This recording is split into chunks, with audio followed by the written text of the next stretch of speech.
مثبت 3 سال. بیایم بریم با اسباب بازی بچه‌های 4 5 ساله میکاپ کنیم. وضعیت من وقتی که تصمیم میگیرم این ماه پولامو خرج الکی نکنم. آخه نگاش کن چه خوشگله. کودک درونم هی میگفت بخرش. خب از سایه شروع میکنم که 6 رنگ داره. بنفشه شروع میکنم. من که خودم هیچ توقعی ازش ندارم. این صورتی رو بزنم. خیلی کم رنگ دیگه. خب نمیشه ازش توقعی هم داشت. بذار ببینم آبی رنگ میده. که 2 رنگ رژ داره. بنفش قرمز.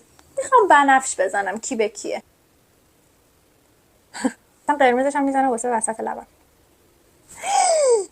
شکست. توت فرنگی هم داره که نمیدونم چیه. بالم لب شاینیه. توت فرنگیه. یه لاک اینقدری داره. از این لاک پلاستیکی هست. اون موقع بهش میگفتن لاک نمازی. اینم از میکاپ با اسباب بازی های بچه های 5 ساله. چطور شد از دیتا دادن نمره بده. اینم که دیگه به کارم نمیاد.